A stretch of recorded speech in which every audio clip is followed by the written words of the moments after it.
Hello, gunfighters, and welcome to Gunfighter Life, the podcast where we talk about gunfighting and gun-related stuff the right way with God at the center. Gonna try something a little bit different. You guys are probably familiar if you've listened for any length of time. The Better Know a Cartridge episodes. They're kind of short episodes on a pretty particular topic, so I think I'm gonna forego the lengthy bio. Try to abbreviate it. First and foremost, I am a Christian. That is number one in my life, serving God, following Jesus. Combat veteran, served in the United States Marine Corps and the Army.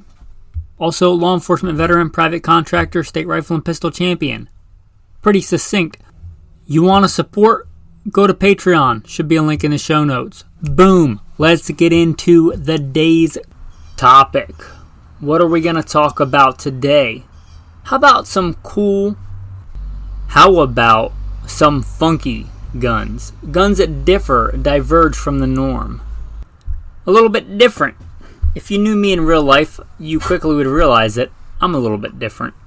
In fact, my niece, who is adorable, the other day we're in the backyard and I was foraging acorns. And I've taught my dog, Alexander Hamilton, the Rhodesian Ridgeback, to forage as well. So he was foraging acorns.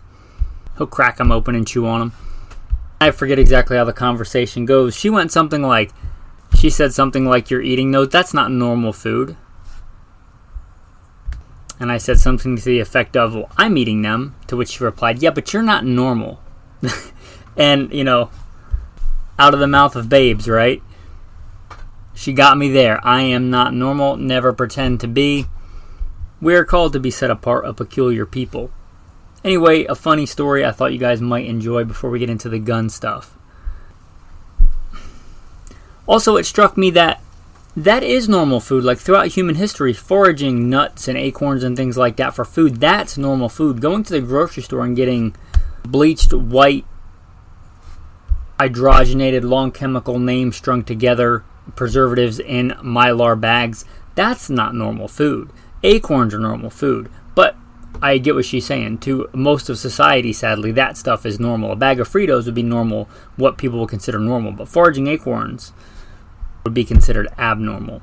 Anyway, just an interesting thought. With that, couple of caveats.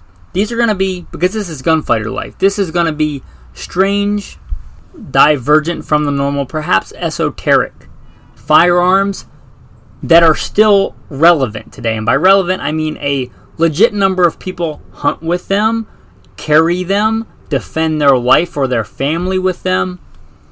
Like, they're still relevant. Example that would not qualify: the Nagant revolver. It's super cool and interesting the way that it works, the way the whole cylinder cams forward and creates a gas seal.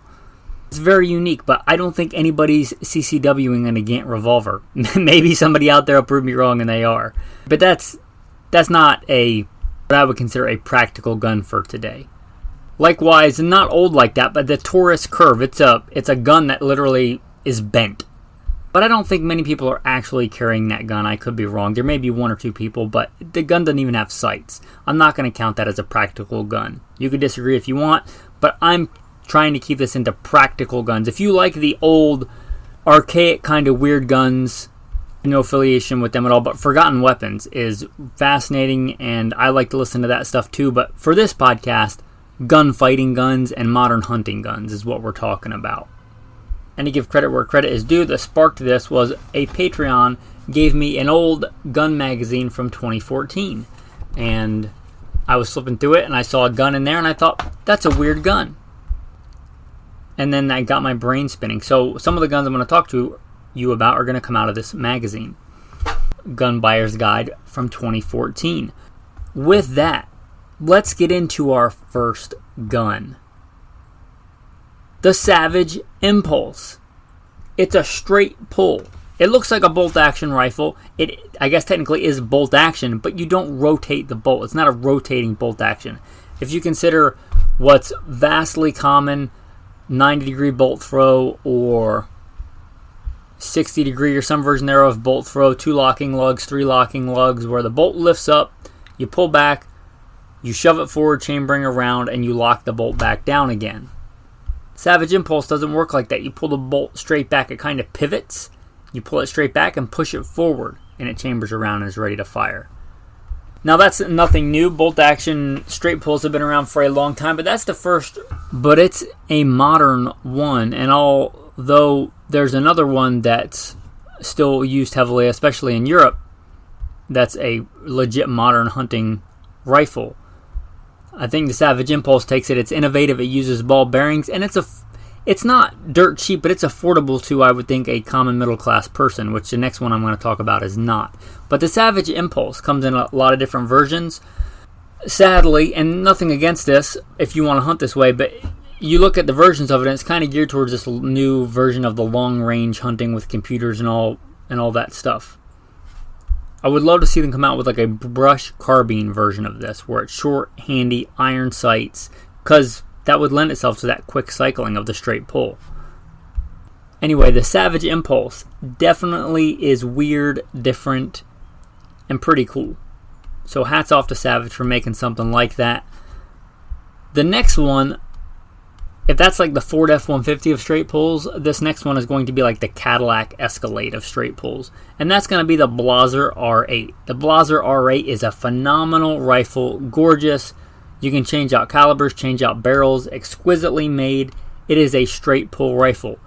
And if you look at the Blaser R8, it's striking in that it hits me as being a very practical rifle, especially for the kind of hunting that I like to do. Also, I don't know how they walk this line of being space age looking and also very classic, like gentleman European looking. And they still come, most of the models that I see, with iron sights. Can we please bring that trend back?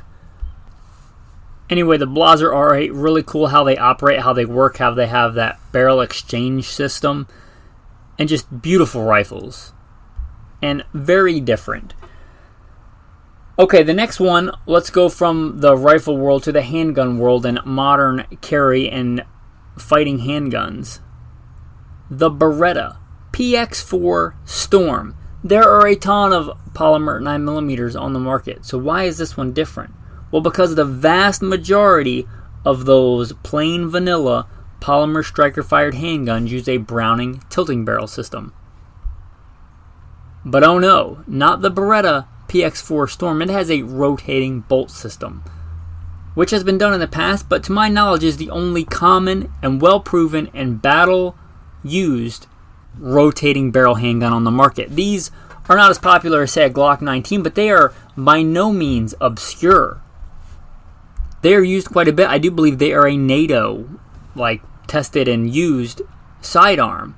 They are very good. They are very well made. I think there is merit. I think there is an advantage to that system over the Browning tilting barrel system. It's the Browning tilting barrel, although it's the most popular because I think it's cheap to make, is not my favorite. Just like the default in bolt action rifles is push feed because it's cheaper to make. But I really prefer controlled round feed. I really prefer a couple of other systems to the Browning tilting barrel system. I know it's cheap. I know it's easy to make. I know it's simple, but I think there are some real inherent advantages, and I like seeing that Beretta still makes and people still use this gun. To give you an idea, on most semi-automatic handguns, when you pull the slide back, that barrel kind of drops down and tilts. I should say the barrel and the slide kind of move back together for a very small fraction of time, letting that pressure drop from the cartridge because it drops really quickly, and then it unlocks and that whole barrel kind of swings down and tilts on a more common system. On the Beretta system, if you pull that back, you'll start to see after a while that barrel will start to turn, like spiral.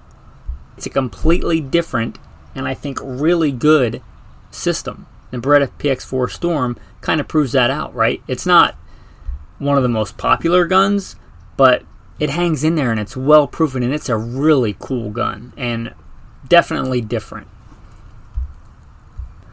The next one, and that's the one that sparked this episode, the Boberg.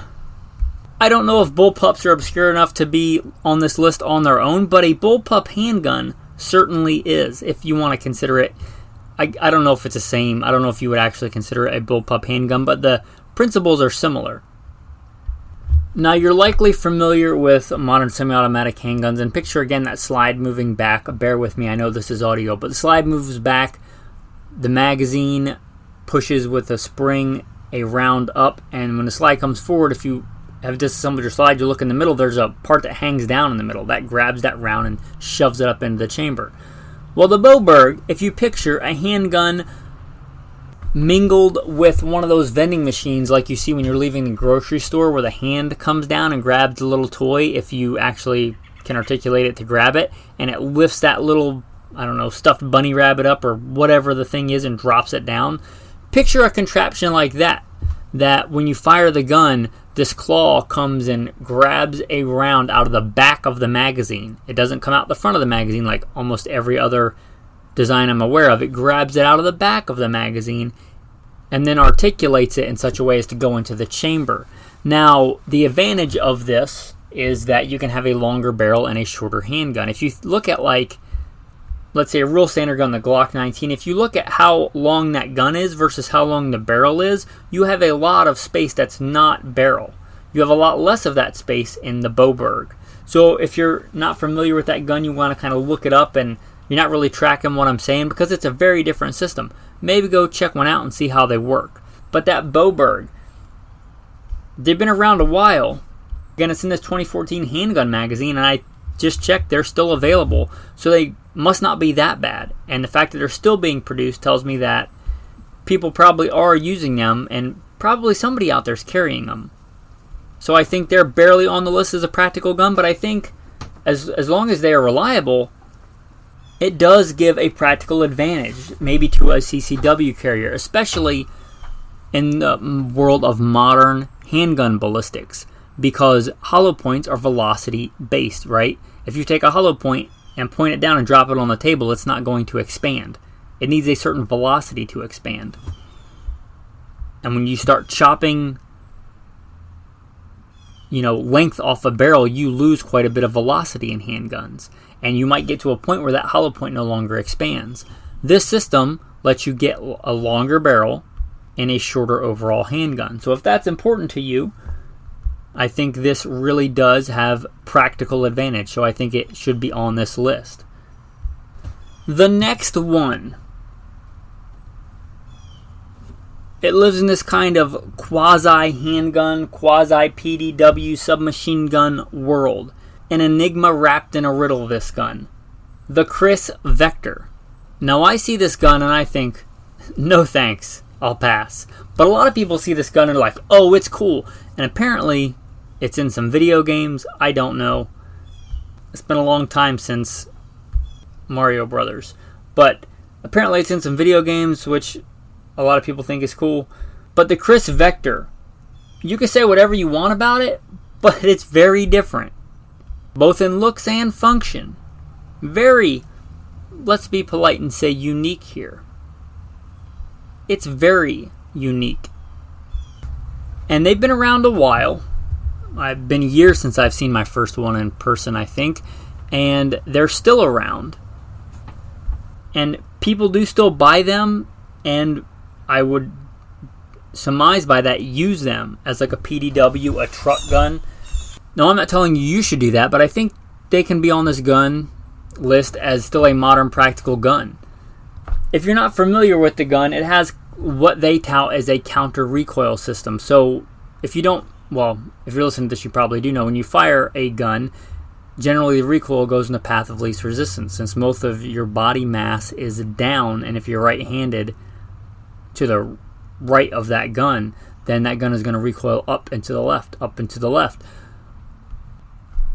It's going to look for the path of least resistance. For every action, there's an equal and opposite reaction, and wherever it can release that energy with the least resistance, that's where it's going to go, right? That's why your bullet goes out of the barrel instead of back into your face, because that's the path of least resistance. Well, if you're holding a gun, handgun, rifle, and you're right-handed in general, that's going to be up and to the left. That's why their gun recoils that way. Well, this has a counter recoil system, or at least what they say is a counter recoil system, where when you shoot, there's a mass in the gun that moves down.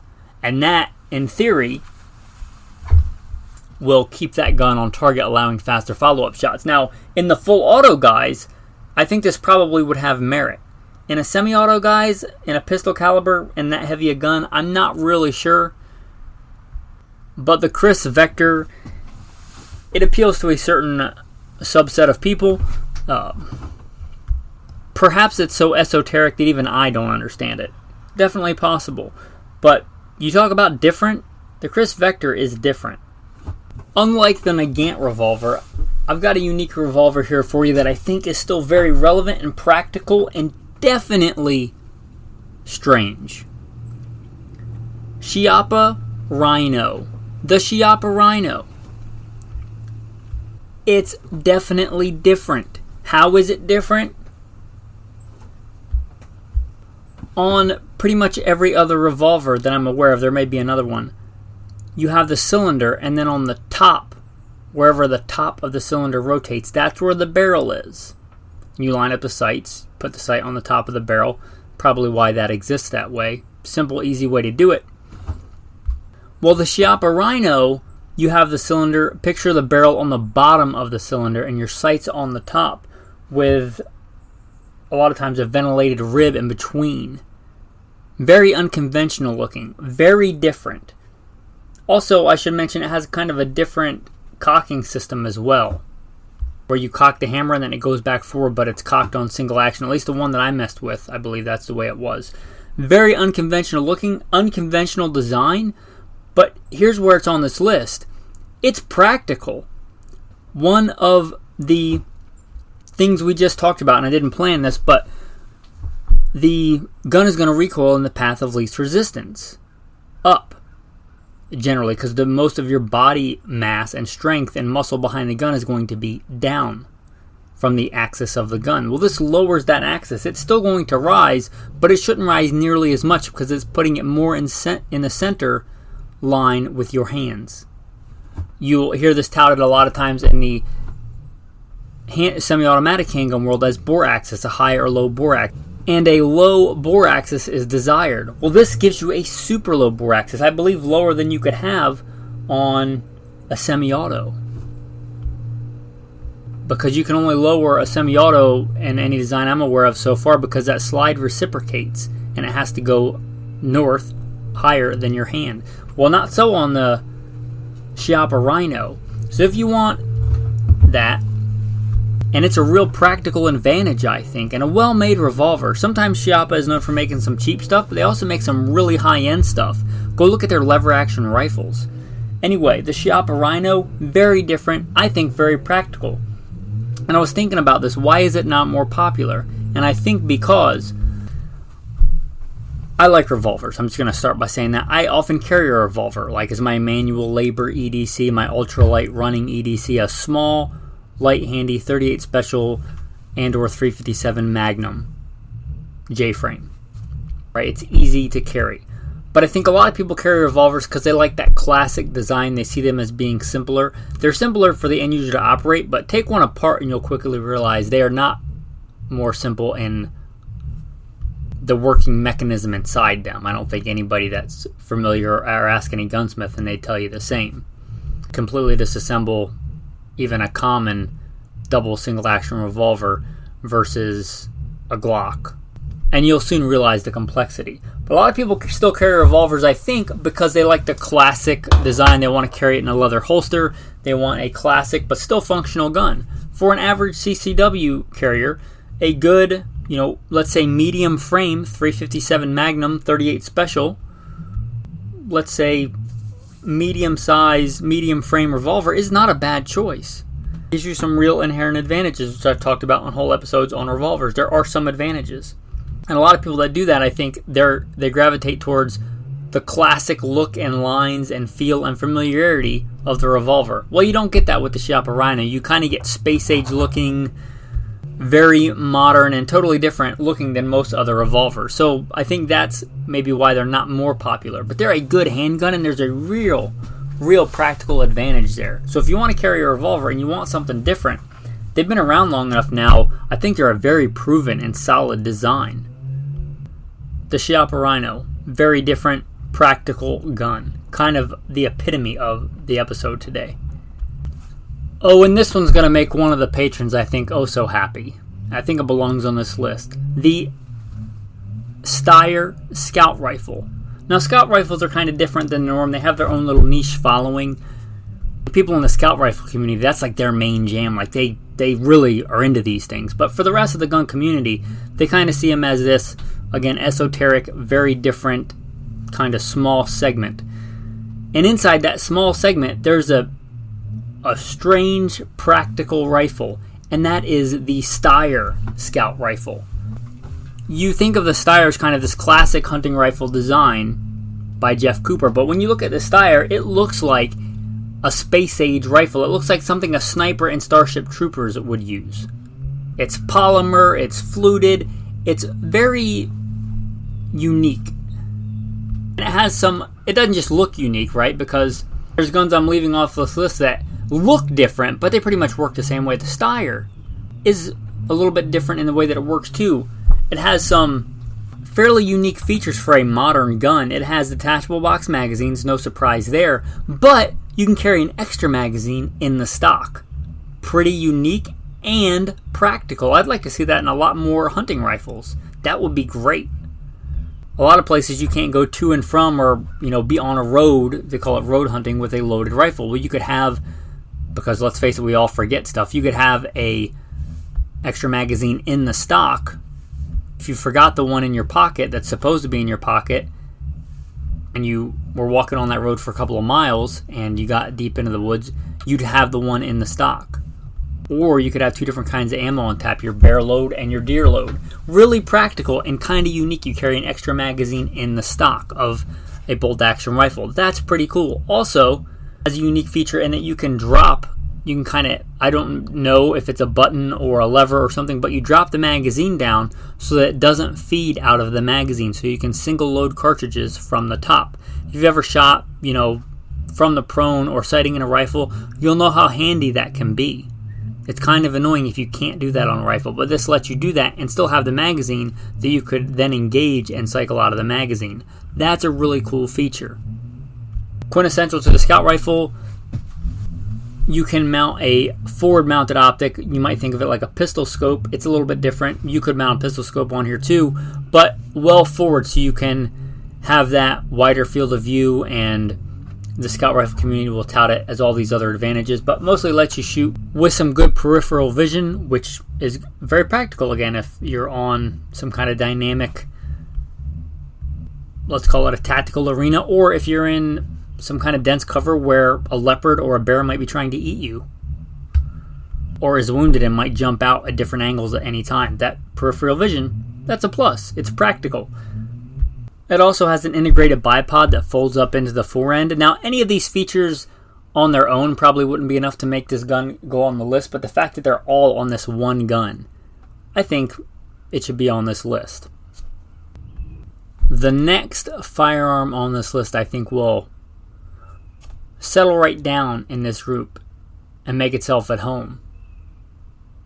The FN PS90 or P90, the actual full auto version of this. If you look at this gun, it is radically different. It doesn't really look like any other gun. And this gun came out in 1990. That's a while ago now. It was radical then. It's still radical looking. Really nothing else looks like this gun. If you look at it, it's a bullpup, which on its own is not unique enough, I don't think, to merit this. But it has a top-feeding 50-round magazine that spins the rounds. They don't load in the same orientation as the barrel as do almost every other magazine that I'm aware of. They load sideways and then get twisted and then fed into the gun, and it actually works. Like, these guns are known for being reliable. Talk about practical. I think they're probably, in my opinion, the best PDW ever made personal defense weapon in their full auto guys. And if you say no to that, if I offered you a full auto version of these as a PDW, what else would you take in place of it? Like a full auto PS90 and 5.7, 50 round top fed full auto in a light handy package. They're a light gun. Very cool, very strange, and very practical. They would make a great PDW, great for vehicle operations, stuff like that. a fantastic choice and fantastic practical gun that's just a very far departure from the norm. Alright, as we wind down here, I've got two more for you. This next one, the controversy, I think one.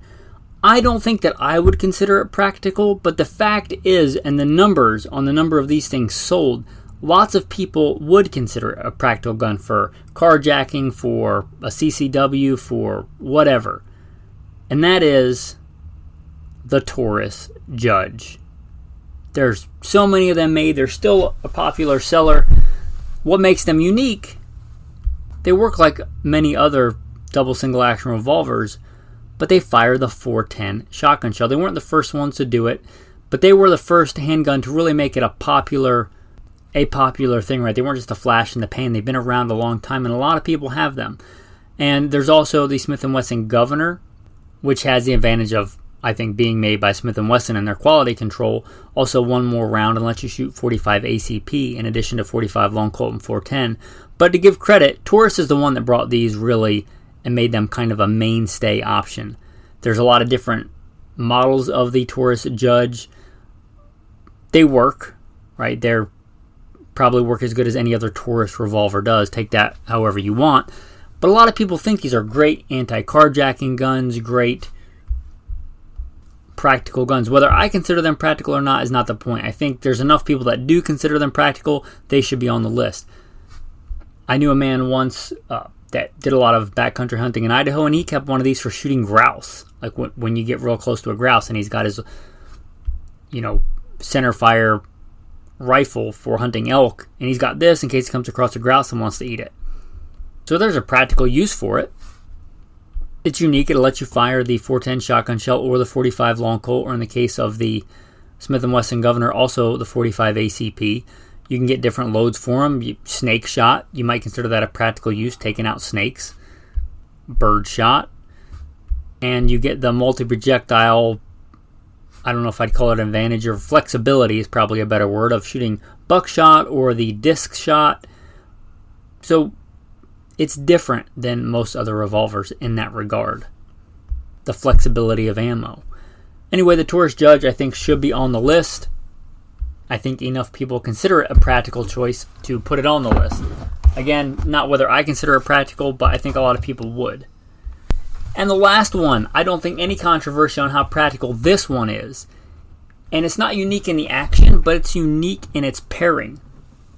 The legendary, storied 760. I'm going to call that probably the most common, but also the 76, the 760, and the 7600 Remington.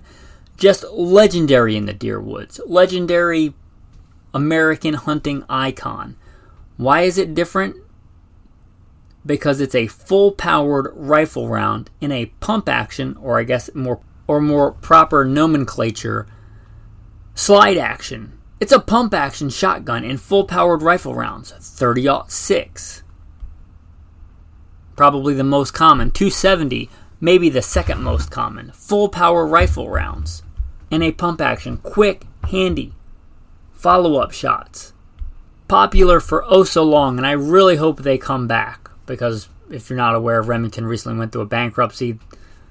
To my knowledge, they're not making this gun anymore, but they were made for such a long time, and they are so practical and such a great deer hunting gun. If you had to pick like top 10 deer hunting rifles of all time, American, I think it would be on the list, and I think it would deserve it. So very, very practical.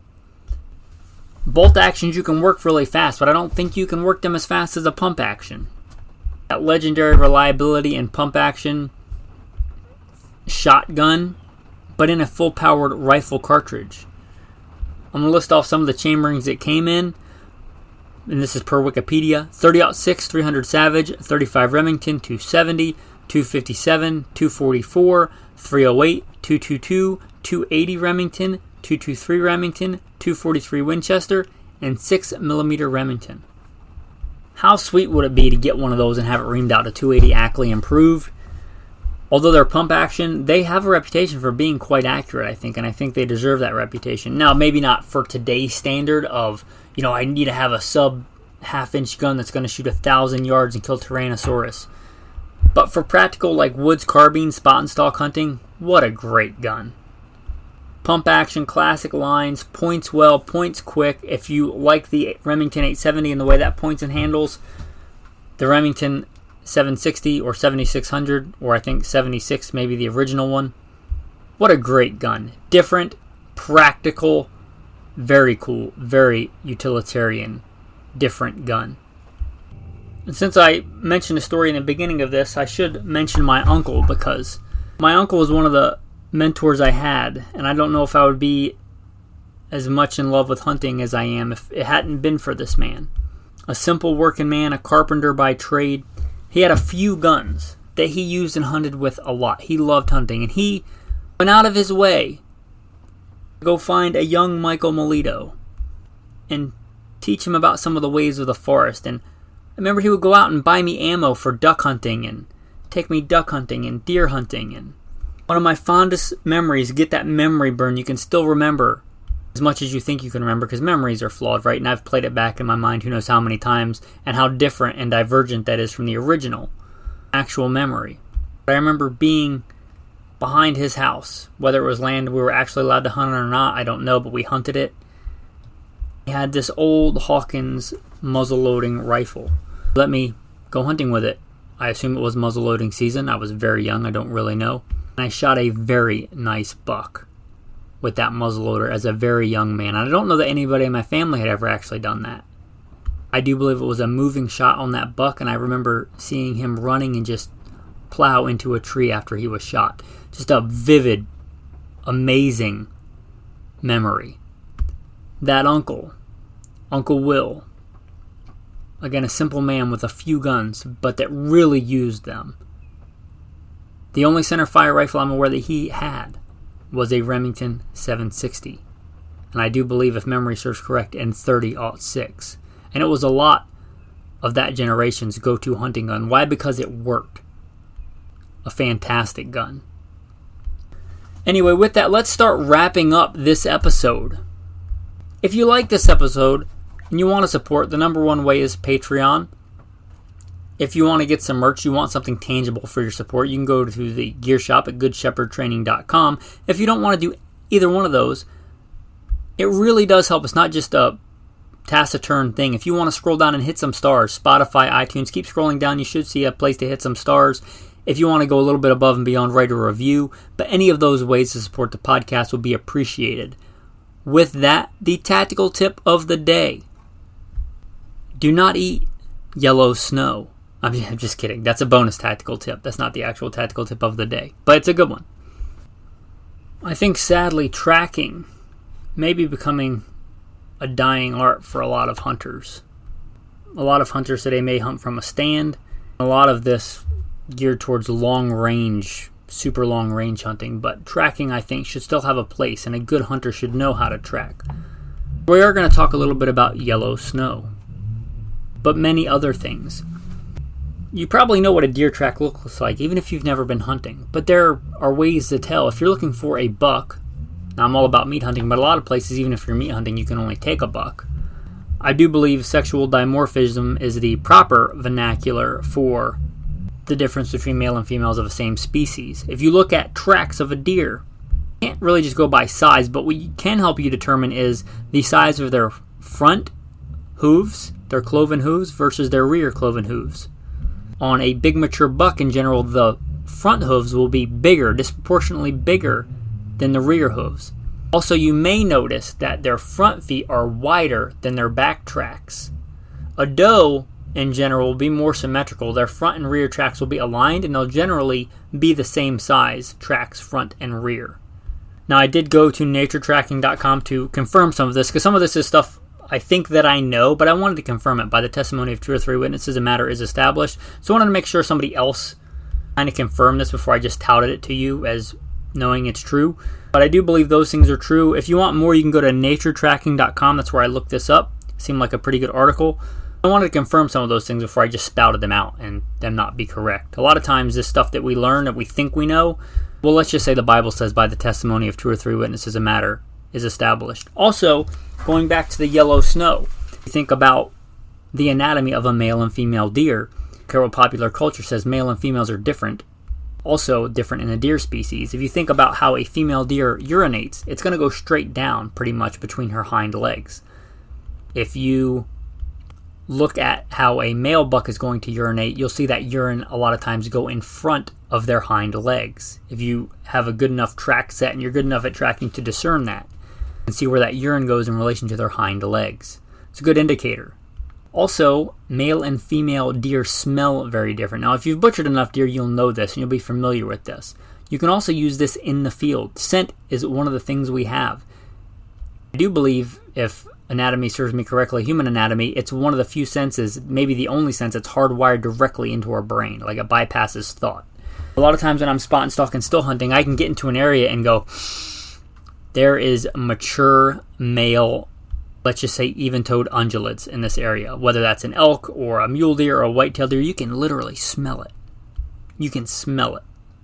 You get good enough at this, you can use all those things to deduce what kind of deer that is that you're tracking, what you're looking for, and many other skills. There's a lot that goes into tracking. And it's part of our heritage as adult human males. Tracking and killing beasts and eating them. Anyway, your tactical tips of the day on tracking. And hopefully what you've been waiting for, more than that, the tactical verse of the day. This word of God is coming from 2 Samuel 22. As for God, his way is perfect. The Lord's word is flawless. He shields all who take refuge in him. For who is God besides the Lord? And who is the rock except our God? It is God who arms me with strength and keeps my way secure. He makes my feet like the feet of a deer. He causes me to stand on the heights. He trains my hands for battle. My arms can bend a bow of bronze. With that, men, thanks for listening and have a blessed day.